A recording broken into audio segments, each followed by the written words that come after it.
नाज़रीन, welcome to the new episode of inside financial markets. आज हम बात करेंगे अमजद वहीद साहब से on the mutual fund industry's response to कोविड-19। फिर हमारे साथ शरीक गुफ्तगू होंगी Natalia Wilson.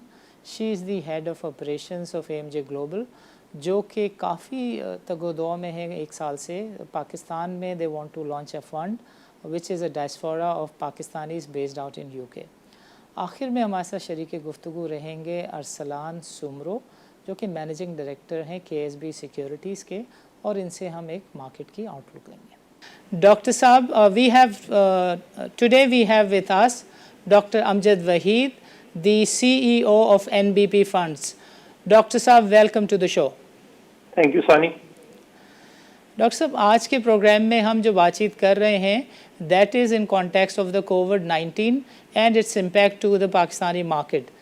In context of the mutual fund industry, we would like you to give your opinion as to how you have responded. The mutual fund industry has responded to the COVID-19, and going forward, आपको investment sentiment horizon किस तरह का दिखता है, and how would you respond to this challenge?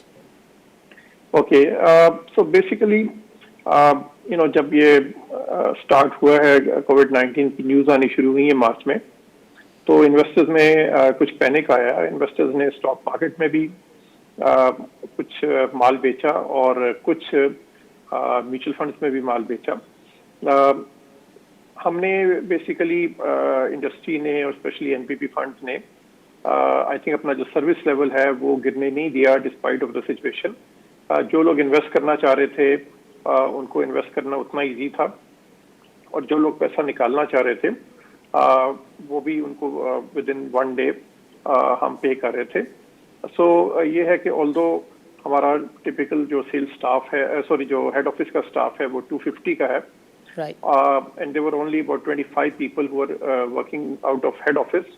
बाकी सब लोग घर से काम कर रहे थे। मगर in terms of our service level, redemption, हमारे काम में कोई फर्क नहीं आया, और बल्कि हमने एक नई चीज सीखी कि काफी काम घर बैठ के भी हो सकता है। सो आई थिंक कुछ इनिशियल रिडेम्पशंस आई थी, बट उसके बाद मार्केट 42,000 के इंडेक्स से 27,000 पर चली गई थी। बट फिर वो जब पैनिक की सिचुएशन खत्म हुई तो फिर इन्वेस्टर्स दोबारा बाइंग में आ गए, और वही मार्केट 27,000 से बढ़कर अब तकरीबन 35,000 पर आ गई है। तो तकरीबन 30% पाकिस्तानी स्टॉक मार्केट रिकवर कर गई है अपने बॉटम से। और इसी तरह अगर आप इंटरनेशनल मार्केट्स देखें, US, साउथ कोरिया, अदर्स, तो उनमें भी अब तकरीबन 30% के करीब रिकवरी आ गई है। ऑल्दो बहुत सी मार्केट्स में अभी भी जो लेवल है स्टॉक मार्केट का, वो जो पहले लेवल था प्री कोविड उससे नीचे ही है। बेसिकली अभी हमारी जो सेल्स फोर्स है 1000 की तकरीबन, वो तो अभी उस तरह ऑपरेट नहीं कर रही है, इन्वेस्टर्स को अप्रोच नहीं कर रही है नए इन्वेस्टर्स को, मगर जो एग्जिस्टिंग इन्वेस्टर्स है उनको हम प्रॉपर्ली सर्विस कर रहे हैं। अच्छा डॉक्टर साहब, ये फरमाइएगा कि इस तरह की सिचुएशन में दुनिया ने इस चीज़ को काफ़ी एक्सप्लोर किया और अब नई प्रैक्टिसेस सामने आ गई है। Now people are approaching their customers through WhatsApp, Instagram, new things have come up. So आपको लगता है कि ये चीज़ अगर लिंगर ऑन होती है तो कुछ नया भी करना होगा म्यूचुअल फंड इंडस्ट्री को? जी, हम ऑलरेडी ऑनलाइन रिडेम्पशन ट्रांसफर्स कर रहे थे। और हमारा मोबाइल ऐप है, people can go to either the mobile app और their computer and simply transfer money और रिडीम देयर मनी। अब हमने जो चीजें ऐड की हैं ये कोविड की सिचुएशन के बाद, उसमें investors can also redeem through SMS। और एक और चीज है कि इवन अगर वो अपने रजिस्टर्ड फोन नंबर से कॉल कर दें तो भी हम उनको उनकी रिडेम्पशन दे देते हैं। तो हमने थोड़ा और इजी कर दिया इन्वेस्टर्स के लिए। वो जो एक पेपर वर्क होता है, फॉर्म फिल करना, साइन करना, क्योंकि वो डिफिकल्ट है इस टाइम पे to get the form, sign them and then give it back to us, तो हमने उसको इजी कर दिया कि सिर्फ एक SMS करके आप अपना पैसा वापस निकाल सकते हैं, और एक फोन कॉल करके अपना पैसा आप निकाल सकते हैं। और हमारी जो एक सर्विस है स्विफ्ट पे, उसमें हम विद इन 45 मिनट्स इंश्योर करते हैं कि पैसा आपके अकाउंट में वापस चला जाए। That's a fantastic piece of information. Doctor साहब ये फरमाइएगा कि जो आपके डेट साइड है उस साइड पे ज़्यादा रिडम्पशन थी या एक्विटी साइड पे ज़्यादा रिडम्पशन थी, और अगर इन्वेस्टमेंट की भी बात करें, इनफ्लोज की भी बात करें, तो which side was fantastic? That side पे तो हमने बल्कि नई इन्वेस्टमेंट ही देखी है। जो एक्विटी साइड है, शुरू में जब ये कोविड की सिचुएशन हुई है तो कुछ रिडेम्पशन थी, मगर कोई बहुत सब्सटेंशियल नहीं थी। और उसके बाद थोड़ी थोड़ी सी बाइंग भी आई है अब इन्वेस्टर्स की मार्केट में, और मेरा ख्याल है कि जो ही ये सिचुएशन अंडर कंट्रोल आती है अगले चंद महीनों में, तो जिस तरह भी हम देख रहे हैं कि जिन मुल्कों में सिचुएशन अंडर कंट्रोल आती जा रही है वहाँ की स्टॉक मार्केट्स काफ़ी बूम कर रही हैं, काफ़ी अच्छा परफॉर्म कर रही हैं। तो जो कुछ हमारी सिचुएशन अंडर कंट्रोल आएगी तो पाकिस्तानी स्टॉक मार्केट भी और बेहतरी की तरफ जाएगी। उसमें एक वजह ये भी है कि पहले जो बैंक्स थे या नेशनल सेविंग स्कीम्स थी या इनकम फंड थे, वो बड़ा अच्छा रिटर्न दे रहे थे 12-13% का। अब क्योंकि इंटरेस्ट रेट गिर गए हैं तो जो रिटर्न है वो भी कम होकर 7-8% पर आ गया, और आगे एक्सपेक्टेड है कि इंटरेस्ट रेट शायद 1-8% और गिर जाए, और उससे ये जो रिटर्न है फिक्स्ड इनकम साइड पे ये और कम हो जाएगा। तो इस सिचुएशन में आमतौर पे इन्वेस्टर्स जो हैं वो फिर स्टॉक मार्केट की तरफ मूव करते हैं। अभी मेजर शिफ्ट नहीं हुई क्योंकि जो कोविड की सिचुएशन की वजह से, वायरस की सिचुएशन की वजह से, मगर एक्सपेक्टेशन है कि जो ये सिचुएशन अंडर कंट्रोल आएगी तो इन्वेस्टर्स में एक मेजर शिफ्ट होगा from the fixed income side, बैंकों से, सेविंग स्कीम से और इनकम फंड से towards stock funds and stock market. So doctor साहब, अगर फूड इन्फ्लेशन के कॉन्टेक्स्ट में लोग बात कर रहे हैं कि जो डॉलर है वो शूट कर सकता है and dollar could come up as a new avenue of investment, इसी वजह से गवर्नमेंट शायद इस पर विदहोल्डिंग टैक्स भी लगाने जा रही है। So do you see that as a threat? मेरे ख्याल में हमारी करेंसी फेयरली प्राइस्ड है, एंड मैं एक्सपेक्ट नहीं कर रहा कि जो रुपी है वो कोई सिग्निफिकेंटली गिरेगा। मेरा अपना ख्याल है कि अगले एक साल में 5-6% की डिवेल्यूशन होगी, क्योंकि हमारा जो एक ज़माने में हमारा जो करेंसी थी वो ओवर वैल्यूड थी, जब 106 रुपये का डॉलर था। अब 160 रुपये का डॉलर हो गया, तो हमारी करेंसी अब फेयरली प्राइस्ड हो गई है, और उस हिसाब से मेजर कोई करेंसी डिवेल्यूशन मैं एक्सपेक्ट नहीं कर रहा। So I do not expect के एक सिग्निफिकेंट शिफ्ट होगी towards dollarization at this time. Fantastic. Doctor साहब, लास्ट क्वेश्चन, जो नंबर ऑफ इन्वेस्टर्स हैं कैपिटल मार्केट में और जो म्यूचुअल फंड इंडस्ट्री के यूनिट होल्डर्स हैं, इनकी तादाद में इजाफे के लिए what measure would you suggest? देखिए, एक चीज़ जो इम्पेडिमेंट है कैपिटल मार्केट की ग्रोथ में, उसमें म्यूचुअल फंड भी आ जाते हैं, बॉन्ड मार्केट भी आ जाती है, स्टॉक मार्केट भी आ जाती है। वो ये है कि जो नेशनल सेविंग स्कीम्स हैं उसके रेट्स गवर्नमेंट ने रिलेटिवली हाई रखे हैं, तो लोग उस तरफ जाते हैं। तो मेरा ख्याल है कि वो अगर उसको एक इवेल्यूएट करे गवर्नमेंट, तो वो एक फैक्टर है जो म्यूचुअल फंड्स को हेल्प कर सकता है। इसके अलावा आई थिंक हम अपनी ब्रांचेस वगैरह अब खोल रहे हैं, और हमारे पास इस टाइम एज आई मेंशन्ड 1000 लोगों की सेल्स फोर्स है। तो वो अगर दिन में 3 मीटिंग भी रोज करते हैं तो we are reaching a lot of investors, और हमें इंशाल्लाह उम्मीद है कि इन्वेस्टर्स जो है वो रिस्पॉन्ड करेंगे, और म्यूचुअल फंड्स में काफ़ी जो नए इन्वेस्टर्स हैं उनका काफ़ी इजाफा होगा। और ये जो सिचुएशन आई मार्च में वायरस की, इससे पहले हमारे जो नए इन्वेस्टर्स आ रहे थे वो पिछले 15 साल की हमारी हिस्ट्री में सबसे ज़्यादा आ रहे थे। तो अनफॉर्चुनेटली ये सिचुएशन आ गई जिसकी वजह से वो एक ब्रेक लग गई, और हमें उम्मीद है कि जो ये सिचुएशन बेहतर होगी तो दोबारा हमारा इन्वेस्टर बेस बढ़ने लग जाएगा। अच्छा डॉक्टर साहब, just before concluding the program, पिछले प्रोग्राम में फरीद और कामरान नासिर दोनों का व्यू ये था कि मार्केट में काफ़ी पोटेंशियल है, कम से कम 40 तक का लेवल जो है अगर थोड़े से भी हालात नॉर्मल हो तो वो हमें दिख सकता है। So what is your view on this? जी बिल्कुल, क्योंकि जिस तरह मैंने कहा कि अभी हमारा प्राइस अर्निंग रेशियो अगर आप देखें तो इट्स अराउंड 7, अर्निंग यील्ड 14% की है। उसके मुकाबले में जो बॉन्ड यील्ड है, 10 साल का बॉन्ड 8.5% यील्ड कर रहा है। तो स्टॉक मार्केट काफ़ी अट्रैक्टिव है, और जिस तरह मैंने कहा कि जो ही मार्केट में कोई अच्छी पॉजिटिव खबर आती है रिगार्डिंग वायरस, कोई वैक्सीन की खबर आती है, कोई क्योर की खबर आती है, या हमारा ये जो कर्व है जो अभी इंक्रीज कर रहा है इन terms of the number of patients, ये फ्लैटन होना शुरू होता है, तो मेरा ख्याल है कि एक अच्छी अमाउंट ऑफ इन्वेस्टमेंट आएगी स्टॉक मार्केट में, और उससे मार्केट में साल में अच्छा इंक्रीज, डबल डिजिट इंक्रीज आ सकता है एक साल में। फैंटास्टिक। डॉक्टर साहब, thank you very much for your time. वक्त निकालने का बहुत बहुत शुक्रिया। Thank you sir. I am once again grateful to you for your time. Thank you very much. अस्सलाम वालेकुम। डॉक्टर साहब, थैंक यू वेरी मच। हमारे साथ मौजूद थे doctor Amjad Waheed, NBP funds के सीईओ। इन्होंने एक बहुत ज़बरदस्त जायज़ा पेश किया about the market going forward. इनका भी व्यू यही है कि मार्केट में काफ़ी पोटेंशियल है। इन्वेस्टर बेस और यूनिट होल्डर बेस बढ़ने के लिए भी आप पर उम्मीद नज़र आते हैं, और आप ये भी समझते हैं कि अगर इंटरेस्ट रेट कम होंगे तो फिर उसका एक मस्बत असर कैपिटल मार्केट के इन्फ्लोस पे पड़ सकता है। नाजरीन, वक्त हुआ एक वक्फ़े का, मिलते हैं एक वक्फ़े के बाद।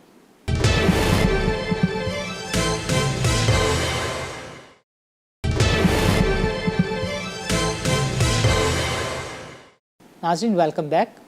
वक्फ़े से पहले हमने गुफ्तगू की थी अमजद वहीद से, जो कि एनबीपी फ़ंड्स के सरबराह हैं, और अब हमारे साथ शरीक गुफ्तगू हैं Natalia Wilson.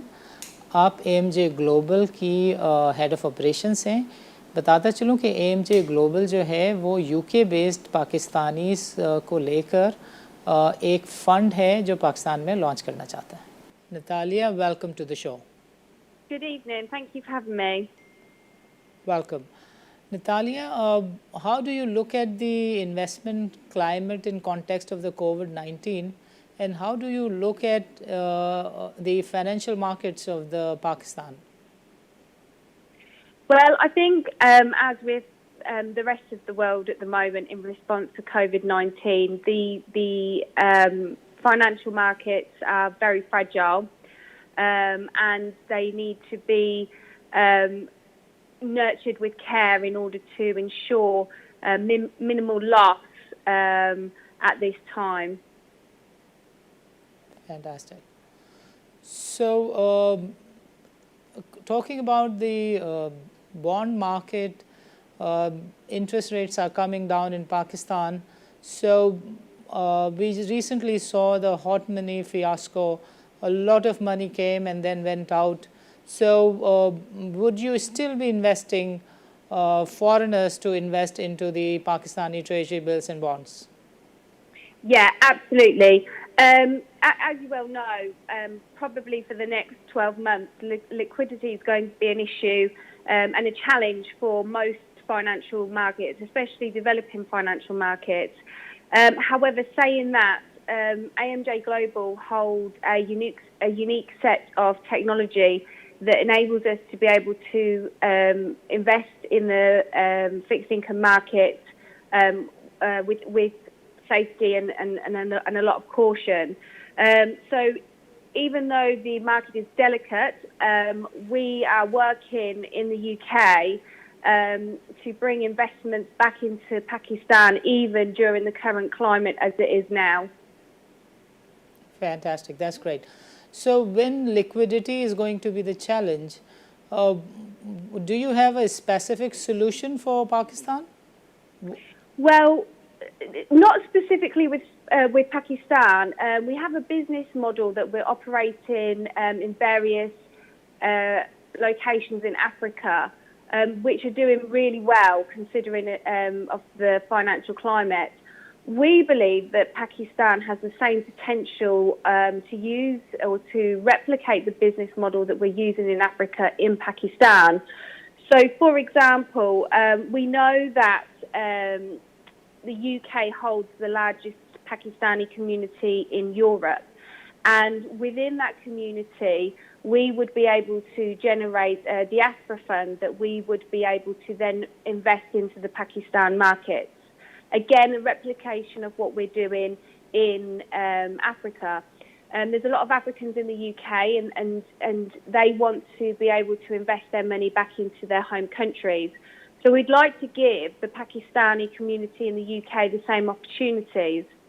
In addition to that, we've found that with the type of investment that we're doing, again, fixed income in Africa, purely for the current circumstances. We're able to, at this time, generate a 20% return on investment. Now, from that, what we have actually attracted is large public projects to be invested in order to develop the social and economic markets of Africa in addition to private investment.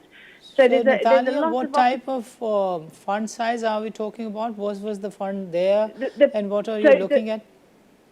So we have a number of funds that are coming into action, but the types of projects that are being executed, we have, they vary from £15 million to £150 million projects that are being, or the investments are being generated through funds within the African communities into Africa.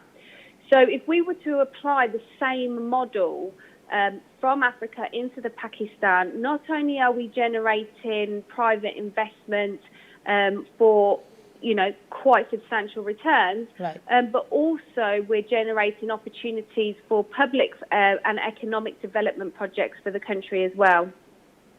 Okay, great.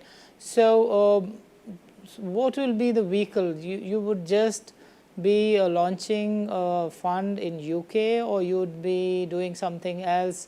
You'd be contacting Pakistani UK Business Council. What would be your method? So we have a number of networks in the UK. So we have the Pakistan Business Council, we have the British Pakistan Foundation, and the Pakistani Chambers of Commerce.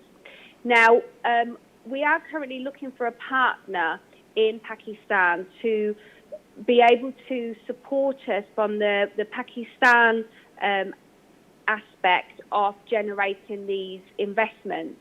Our company is based in the UK, so it would make sense for us to have a partner in Pakistan to support both these private and project-funded investments. So between our partners in the Pakistan, where we would be able to get localized or domestic investment, we would be responsible for the UK diaspora community, and then from that we would move into the European diaspora community, and so on and so forth. Okay, great. So Natalia Wilson, thank you for your time, and goodbye. Thank you very much, Sani. Take care. Welcome. Bye. Okay, bye-bye. Thank you, Natalia. नाज़रीन, हमने देखा कि एक ऐसी situation है कि इन हालात में भी जो है वो यूके बेस्ड कंपनीज़ पाकिस्तान में फ़ंड लॉन्च करने में इंटरेस्टेड हैं और पाकिस्तान में आकर टेक्नोलॉजी को ट्रांसफ़र भी करना चाहती हैं और यहाँ इन्वेस्टमेंट भी लाना चाहती हैं।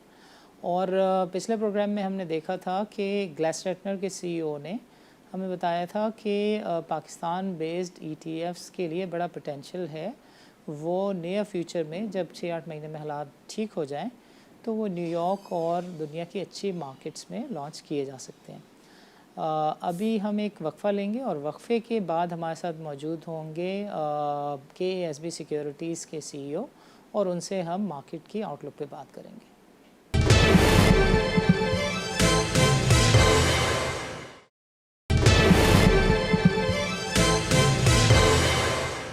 Welcome back. नाज़रीन, प्रोग्राम के पहले 2 सेगमेंट में हमने अमजद वहीद और नतालिया विल्सन से बातचीत की। अब हमारे साथ शरीक गुफ्तगू हैं आसिफ अरसलान सुमरो। आप KSB सिक्योरिटीज़ के मैनेजिंग डायरेक्टर हैं। Mister Asif, welcome to the show. Thank you for having me here. Welcome, great. Asif, ये बताइएगा कि कोविड-19 के लिए आपका हाउस कितना तैयार था? From a technological perspective, I think we were pretty much ready.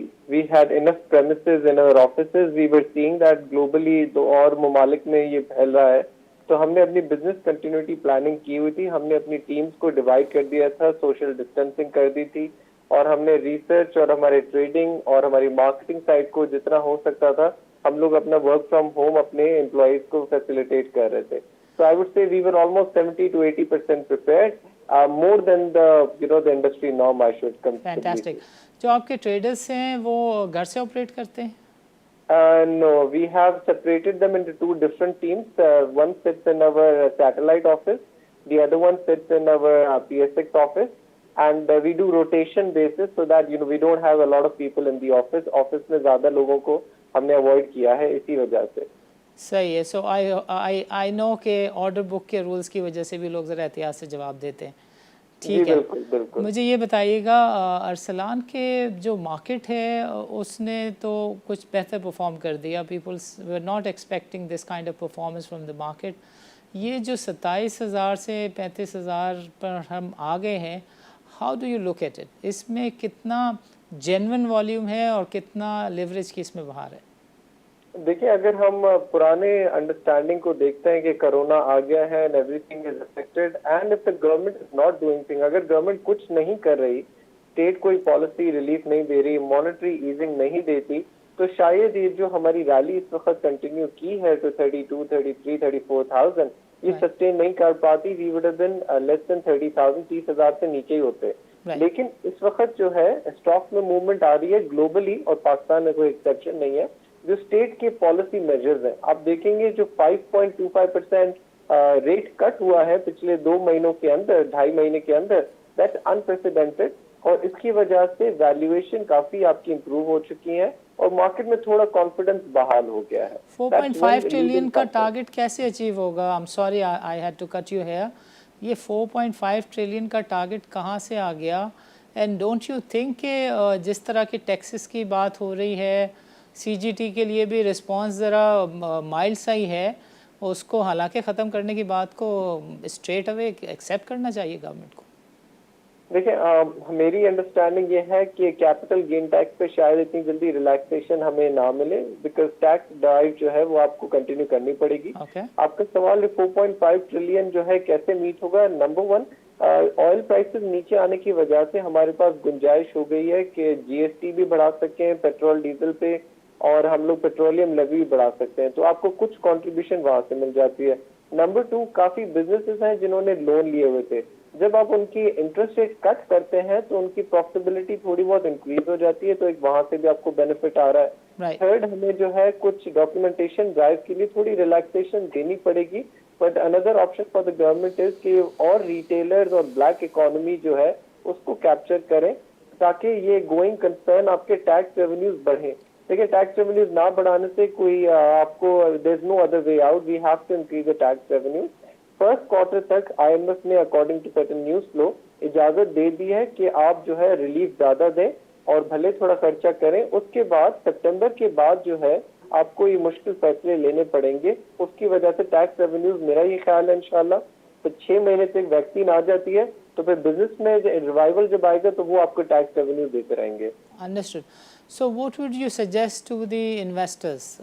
वो साइडलाइन रहें, कॉशियस रहें, इंतज़ार करें दिसंबर तक का, सितंबर तक का? What would you advise to your clients? देखिए, आई वुडेंट एडवाइज आज के ज़माने में कि आप बहुत ज़्यादा इंतजार करें, क्योंकि कुछ फैक्टर्स होते हैं आपकी स्टॉक मार्केट को पॉजिटिवली इम्पैक्ट करते हैं। सबसे पहली बात, जब आपका 5.25% इंटरेस्ट रेट कट हो जाता है तो आपके जो सेवर्स हैं और जो फिक्स इनकम डिपॉजिटर्स हैं और वो कंपनीज जो पैसे फिक्स इनकम में डाल रही थी गवर्नमेंट बॉन्ड्स में, टी-बिल्स में, उनको इतना भी इंटरेस्ट नहीं मिल रहा जो अपनी इन्फ्लेशन वो मीट कर सके। तो पैसा जो है स्टॉक मार्केट के अंदर आ रहा है लोकल साइड पे बहुत ज्यादा और आता रहेगा। नंबर 1, तो मैं ज्यादा एडवाइस करने के लिए नहीं कहूंगा। नंबर 2, इन्वेस्टर जो भी अभी आ रहे हैं they have to take into consideration कि इनको 2 से 3 साल का व्यू लेना चाहिए। ये 3-4 महीने तक या कुछ हफ्ते तक वो ट्रेडिंग ना करें, वो अपना व्यू जो है 2 से 3 साल रखें। सो व्हाट वुड यू से 2 से 3 साल के व्यू पर what type of return can one expect? I think it is very convenient to expect, अगर आपकी स्टॉक सिलेक्शन अच्छी है और आपने डाइवर्सिफाई किया हुआ है तो per annum 30 to 40% we should expect. देखिए, लोग तो कह रहे हैं कि सिवाय टेक्नोलॉजी और एंटरटेनमेंट सेक्टर के कहीं और फ्यूचर में ज़्यादा वैल्यूज ही नहीं होंगी। It will be a new world post कोविड-19। So what is your take on that? That is true, लेकिन हम एक इम्प्लिसिट अजम्पशन यूज कर रहे हैं कि वैक्सीन नहीं आएगी। ओके, वैक्सीन इंशाल्लाह ताला पहले भी आ चुकी है, अभी मेडिकल साइंसेज एडवांस हो चुकी हैं, काम यूएस में, चाइना में, यूके में हर जगह पे हो रहा है। सो 6 months डाउन द लाइन जो रेस टू वैक्सीन है वो आ जाएगी। Once we have the race to vaccine, हमारी स्टॉक मार्केट में जो इंडस्ट्रीज लिस्टेड हैं, चाहे वो बैंक हो जाए, ऑयल कंपनीज हो, सीमेंट्स हो, ऑटोज हो, इनकी कंजम्पशन की डिमांड वापस बढ़ेगी। अल्लाह ना करे कोई ऐसी चीज नहीं हुई कि हम लोग 5 से 10 साल तक कोई अज्यूम नहीं करें कि दुनिया बिल्कुल बदल जाएगी, लेकिन हाँ 6 महीने तक कुछ तकलीफ है, और इन 6 महीनों के अंदर टेक्नोलॉजी, हेल्थ केयर और एंटरटेनमेंट के स्टॉक ज्यादा वैल्यूबल हैं, बट हमारे स्टॉक्स में एक्सचेंज में इतने ज्यादा उनकी प्रॉपर्टीज नहीं है। तो आई वुड एडवाइज कि जो सेक्टर्स इस वक्त ज्यादा डिप्रेस्ड हो चुके हैं और जिनमें आपके एसेट वैल्यूज इस वक्त सस्ती हैं, और जो बेनिफिशियरीज हैं फॉलोइंग ऑयल प्राइसेस के, एनर्जी प्राइसेस के और इंटरेस्ट रेट कट के, उनमें एक्सपोजर लेना चाहिए अगले 2 से 3 साल के लिए। बिकॉज आपको इन्वेस्टमेंट जो प्रॉफिटेबिलिटी रिटर्न आएंगे वो आएंगे जब चीजें बेस केस पे चली जाएंगी, उसमें 12 से 18 महीने लगेंगे हमें। सो नंबर आपने अभी भी बाय द वे नहीं दिया कि व्हाट टाइप ऑफ, देखें अगर 7-8% इंटरेस्ट रेट से मिल रहा है तो वुड यू बी सजेस्टिंग कि कम से कम 12, 15, 20, 25% एक्सपेक्ट करना चाहिए लोगों? जी, मैंने थोड़ा पहले ऐड किया, तो I think average annual return, अगर आपकी स्टॉक सिलेक्शन अच्छी है, स्टॉक अगर आपने सही रखे हमारे हिसाब से, तो आपको 30 से 40% पर साल का रिटर्न मिल सकता है अगले 2 साल तक। Fantastic, great. So Arsalan brother, आखिर में the format of the program is that we take a year outlook from the head of a brokerage firm.